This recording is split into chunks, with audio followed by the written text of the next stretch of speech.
फिलहाल मेरे मानसिक रोग का इलाज चल रहा है ताकि मैं उस डरावने सदमे से बाहर आ सकूं। कॉलेज में मेरा एक विक्रम नाम का दोस्त था। सब उसे विकी बुलाते थे। वो पहला लड़का था जिसने मुझसे मेरे कॉलेज में पहले दिन बात की थी। वो एक मजेदार और खुशमिजाज लड़का था। वो आसानी से दोस्त बना लेता था। वो कॉलेज कैंपस में हमेशा हंसता और जोक्स मारता रहता था। शायद तभी कोई बता नहीं सका कि उसने अपने अंदर एक गहरा राज छुपा रखा था। पिछला साल हमारे कॉलेज का फाइनल ईयर था। हम थोड़ा परेशान हो गए क्योंकि दिवाली की छुट्टियां शुरू होने वाली थी और सब अपने घर जाने वाले थे। एक दिन मैं अपने क्लास के बाद हॉस्टल जा रहा था कि मुझे हॉस्टल के गेट पर विकी खड़ा दिखा। वो मेरी तरफ देख के स्माइल कर रहा था। वो मेरे पास आया और हम साथ में चलने लगे। मैंने उससे पूछा, इस बार छुट्टियों का क्या प्लान है? उसने दुखी सी आवाज में बोला, मैं घर पर बहुत बोर हो जाऊंगा यार, पता नहीं क्या करूंगा।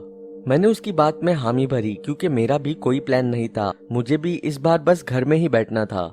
एकदम से उसने मेरी तरफ देखा और कहा, हे, तुम दिवाली पे फ्री हो ना? मैंने कंफ्यूज होकर हाँ में सर हिलाया। वो उत्तेजित हो गया और कहा, तुम दिवाली मेरे घर आके क्यों नहीं स्पेंड करते? मजा आएगा। मैंने सोचा आइडिया बुरा नहीं है, वैसे भी मुझे दादा दादी के घर में रहना है तो विकी के साथ दिवाली स्पेंड करने में मजा ज्यादा आएगा।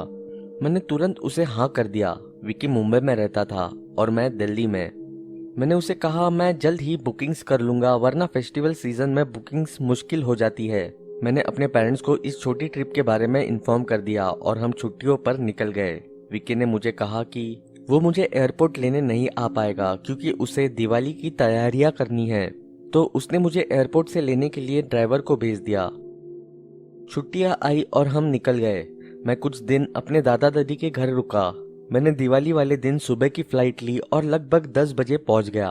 मैंने फ्लाइट में चढ़ने से पहले ही विकी को अपने आने का टाइम बता दिया था। मैं जैसे ही एयरपोर्ट से निकला मैंने देखा एक आदमी ड्राइवर की यूनिफॉर्म में खड़ा था। उसके हाथ में एक पोस्टर था जिसमें मेरा नाम लिखा था। मैं उसकी तरफ गया और अपना नाम बताया। वो आदमी पतला और कमजोर दिख रहा था। उसकी आंखों के नीचे काले घेरे थे। उसने मेरी तरफ देखकर स्माइल किया पर उसमें कुछ तो अजीब था। एनीवेज, मैं गाड़ी में बैठा और उसने गाड़ी चलाई। मुंबई एक भीड़ भरा शहर माना जाता है, पर 4.5 घंटे गाड़ी चलाने के बाद हम किसी गांव जैसे जगह पे पहुंचे। मैंने जीपीएस चेक किया और देखा हम मोकांडा में थे। मोकांडा महाराष्ट्र के पालघर जिले का एक शहर है। नजारा देखने लायक था। वहाँ के हरे मैदान, ऊंची पहाड़ियाँ और नीली झील देख के दिमाग एकदम फ्रेश हो गया। विकी ने मुझे लंबे रास्ते के बारे में बताया था तो मैंने एयरपोर्ट पे ही खा लिया था। मैं उसके घर 5 बजे पहुंचा। विकी का घर किसी पुरानी हवेली जैसा था। उसकी फैमिली बहुत अमीर दिखती थी। वो इतने अमीर घराने से था। मैं उसके सादे स्वभाव से बहुत प्रभावित हो गया था। मैं जैसे ही गाड़ी से उतरा मैंने देखा विकी गेट पर खड़ा मुस्कुरा रहा था। उसने ड्राइवर को सामान ले जाने को कहा और मुझे घर के अंदर ले आया। घर अंदर से और भी आलीशान था। डाइनिंग हॉल में लकड़ी की बनी बड़ी सीढ़ियां थी जो ऊपर फर्स्ट फ्लोर के बेडरूम्स तक जाती थी। ऊपर छत पर एक बहुत बड़ा झूमर लगा हुआ था। पूरे घर में बहुत महंगी प्राचीन वस्तुएं पड़ी थी। बड़ी बड़ी ऑयल पेंटिंग्स दीवार पर लटकी हुई थी और बहुत ही सुंदर स्टैच्यूज भी कॉरिडोर्स के साइड में लगे थे। मैं देख ही रहा था कि मुझे एक औरत सीढ़ियों से नीचे आती दिखी। उन्होंने महंगी ज्वेलरी पहनी हुई थी और एक ब्लैक ड्रेस। विकी ने मुझे उनसे अपनी मम्मी कह के इंट्रोड्यूस कराया। मैंने उनको नमस्ते किया। उन्होंने मुझे आशीर्वाद देने के लिए अपना हाथ उठाया और तभी मैंने कुछ अजीब सा नोटिस किया। उन्होंने अपने हाथों में अंगूठियां पहनी हुई थी और वो अंगूठियां बहुत अजीब सी थी।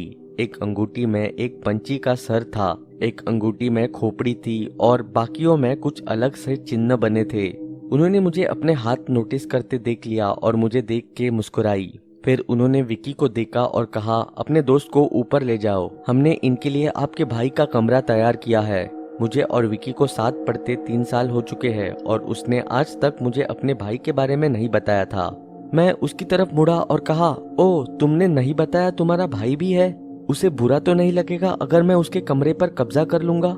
विकी थोड़ा हिचकिचाने लगा। मैंने उसे पहली बार इस तरह बेचैन होते देखा था। इससे पहले वो कुछ बोल पाता उसकी माँ ने कठोर स्वर में कहा, इसका भाई नीचे रहता है, तुम्हें चिंता करने की जरूरत नहीं है। मैंने और कुछ नहीं कहा और विकी के साथ ऊपर चला गया। ऊपर 3 कमरे थे। विक्की मुझे लंबे कॉरिडोर के आखिरी कमरे में ले गया। जैसे ही मैं रूम में घुसा, मैंने देखा कि उन्होंने मेरे लिए तारीफे काबिल तैयारियां की हुई थी। बेड पर मखमल की चद्दर बिछी हुई थी। टेबल पर फ्रूट्स और जूसेस पड़े हुए थे। शेल्फ में नया तौलिया और साफ स्लीपर्स पड़े थे। मैंने विक्की को शर्माते हुए कहा, ये कुछ ज्यादा ही हो गया है, तुम्हें ये सब करने की जरूरत नहीं थी। वो मुस्कुराया और बोला, मम्मी ने कहा था कि तुम्हारा यहाँ रहना बहुत आरामदायक होना चाहिए। ये सब एक्चुअली उन्हीं ने ही किया है। फिर उसने मुझे कहा कि फ्रेश होकर नीचे खाने के लिए आ जाओ। मैंने दरवाजा बंद किया और नहाने चला गया। मुझे ये ऐशो आराम देख के मजा आ रहा था, पर अंदर ही अंदर कुछ अजीब सा भी लग रहा था, जैसे इस घर में कुछ तो गड़बड़ है। फिर मैंने सोचा शायद मैं लंबे सफर से थक गया हूँ, तो मैं फ्रेश हुआ और नीचे खाना खाने के लिए चला गया। जब मैं डिनर एरिया में पहुंचा, मैंने डाइनिंग रूम के बीचों बीच एक लंबा डाइनिंग टेबल देखा। वहाँ तरह तरह के पकवान पड़े थे और सब बहुत लजीज लग रहे थे। विक्की अपनी मम्मी के साथ बैठा था। उनके सामने मैंने एक बूढ़ी शक्ल के आदमी को देखा। वो उम्र से बूढ़े नहीं थे, पर उनकी शक्ल बहुत अजीब थी। उनकी आंखें बाहर आ रही थी और उनके माथे और गालों पर बहुत झुर्रियां थी। मैं उनके साथ बैठा और विक्की ने मुझे बताया कि वो उसके पापा थे। उनको कुछ साल पहले हार्ट अटैक आया था, तो उनकी तबीयत ठीक नहीं रहती। मैंने मुस्कुराकर अपने आप को इंट्रोड्यूस किया, पर उनके पापा ने मुझे देखा तक नहीं, बस प्लेट को घूरते रहे। विक्की की मम्मी ने कहा कि उन्हें माफ कर दो, आजकल ये ना किसी को पहचानते हैं ना बात कर पाते हैं। ये सब मुझे बहुत ही अजीब सा लगा, क्योंकि आज तक विक्की ने अपनी फैमिली की कभी बात की, ना कभी उनके बारे में कुछ बताया। हम खाने ही लगे कि अचानक से मेरी नजर पड़ी। टेबल पर एक और कुर्सी थी जो खाली थी। मैंने विक्की की तरफ देखा और कहा, हे, तुम्हारा भाई कहाँ है? विक्की की मम्मी ने झट से जवाब दिया, मेरा बेटा बीमार है, तभी हम उसे नीचे रखते हैं। हमने 24/7 मेडिकल हेल्प उसके लिए रखवाया है, तभी वो बाहर आकर हमारे साथ खाना नहीं खा सकता। पर चिंता मत करो, तुम उसे जल्द ही मिलोगे। जब उसकी मम्मी ने कहा कि तुम उसे जल्द ही मिलोगे, तब मैंने देखा विक्की का चेहरा पीला पड़ रहा था। वो सब मुझे बहुत ही अजीब सा लग रहा था। मुझे लग रहा था मुझसे कुछ छुपाया जा रहा है। डिनर करने के बाद विक्की के मम्मी ने मुझे कहा, तुम्हें जाकर आराम करना चाहिए। हमारी दिवाली की पूजा दिन चढ़ने से पहले होती है, तो अगर तुम आराम नहीं करोगे तो एंजॉय नहीं कर पाओगे। मैंने कुछ नहीं कहा और चुपचाप अपने कमरे में चला गया। विक्की ने कहा वो मुझे 3 बजे लेने आ जाएगा, पूजा शुरू होने से पहले। दिवाली रात में मनाई जाती है और मैंने आज तक नहीं सुना था कि दिवाली पूजा सुबह के 3 बजे होती है। मैं बेड पर लेटा विक्की के बदलते हाव भाव के बारे में सोचने लगा। मुझसे उसके भाई के बीमार होने की बात भी नहीं पच रही थी। पूरा घर और घर के लोग भी अजीब सा व्यवहार कर रहे थे। करीब 1 बजे नीचे से आती आवाज से मेरी नींद खुली। मैंने सुना कोई बहुत धीमी आवाज में बात कर रहा था। मैं चुपचाप उठा और कॉरिडोर की तरफ गया। मैंने नीचे दीवार के पीछे से देखा कि ड्राइवर किसी आदमी को उठाकर ले जा रहा था। विक्की भी उसके साथ था। दोनों सीढ़ियों के पीछे से गायब हो गए। मुझसे ये रहस्य अब बर्दाश्त नहीं हो रहा था और मैं नीचे देखने चला गया कि आखिर क्या हो रहा है। नीचे जाने के बाद मैंने देखा कि सीढ़ियों के पीछे के दरवाजे से कुछ लाइट सी आ रही है। ये जगह इतनी अंधेरे में है कि पहले मैंने ये नोटिस ही नहीं की। मैं दरवाजे के पास पहुंचा और विक्की की मम्मी को बोलते सुना। वो बहुत डरावनी तरह से हंस रही थी। मैंने थोड़ा सा दरवाजा खोलकर देखा कि अंदर क्या हो रहा है, और जो मैंने देखा उसने मुझे जीवन के लिए आतंकित कर दिया। विक्की एक लकड़ी के स्लैब के पास खड़ा था और उसकी माँ उसके साथ खड़ी थी। उन्होंने भयानक कपड़े पहने थे। जानवरों के कटे सरों की माला उन्होंने अपने गले में पहनी थी। कमरे में बहुत सारी कैंडल्स जली हुई थी। दीवारों पर बड़े शैतान चिन्ह बने थे, शायद खून से। और उस लकड़ी के स्लैब पर एक सड़ी हुई लाश पड़ी हुई थी।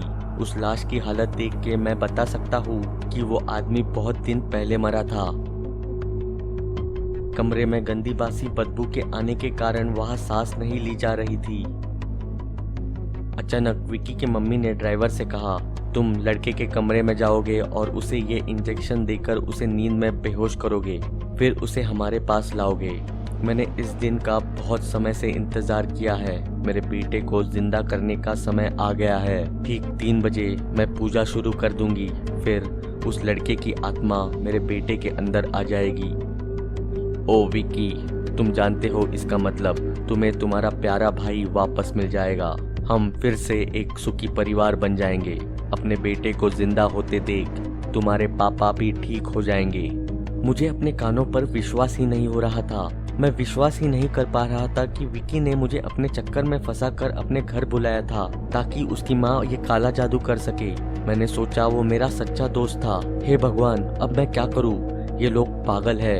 ये लोग आज रात मुझे मार डालेंगे। मैं पसीने से भीग चुका था। मेरे हाथ कांप रहे थे और मेरे पैर चलना बंद हो गए थे। मुझे कुछ समझ नहीं आ रहा था कि मैं वहाँ से कैसे निकलूं। इतनी रात को मैं कहाँ जाऊंगा? ये जगह पूरी जंगल है और पहाड़ों से घिरी हुई। मैं बहुत रो रहा था कि अचानक किसी ने मेरी पीठ थपथपाई। मैं तभी चिल्ला पड़ता, पर विकी के पापा ने मुझे चुप रहने का इशारा किया। उन्होंने मेरा हाथ पकड़ा और चुपचाप मुझे ऊपर ले गए। मेरे पास उन्हें फॉलो करने के अलावा और कुछ चारा नहीं था। हम मेरे कमरे में गए और उन्होंने मुझे शांत किया। उन्होंने मुझे गाड़ी की चाबी दी और कहा, तुम्हें यहाँ से जल्दी निकल जाना चाहिए। मेरी बीवी पागल हो चुकी है जब से मेरे बड़े बेटे ने खुदकुशी की है। मुझे भी उस हादसे से हार्ट अटैक आया था, पर मैंने अपने नसीब को स्वीकार लिया है। पर उसे आज भी लगता है कि शायद काला जादू करने से उसका बेटा वापस आ जाएगा। उसने मेरे बेटे विकी का दिमाग भी धो दिया है, ये कह के कि अगर वो किसी लड़के को हमारे घर लेकर आएगा तो वो उसकी आत्मा को अपने बेटे के शरीर में डालकर अपने मरे हुए बेटे को वापस जिंदा कर सकती है। वो आदमी मेरे आगे रोने लग गया। अपने परिवार को टूटता देख उनके लिए बहुत उदासी की बात थी, पर वो मेरा आखिरी मौका था उस डरावनी जगह से निकलने का। मैंने फटाफट अपना बैग पैक किया और घर से बाहर भाग गया। मैंने जैसे ही गाड़ी का इंजन स्टार्ट किया, उसकी माँ की आवाज सुनाई दी, विक्की रोको उसे, वो भाग रहा है। पर उस समय मुझे दुनिया की कोई भी ताकत रोक नहीं सकती थी। मैंने एक्सीलरेटर जोर से दबाया और टायर के चरमराने की आवाज आई। मैं वहां से निकल गया। मैंने रेयर व्यू मिरर से देखा कि दरवाजे की एंट्रेंस पर विकी अपने उदास चेहरे के साथ खड़ा हुआ था। विकी आखिरी सेमेस्टर के लिए नहीं आया। मुझे नहीं पता विकी और उसकी फैमिली के साथ क्या हुआ, लेकिन इस घटना के बाद मैंने उसके साथ कोई नाता नहीं रखा।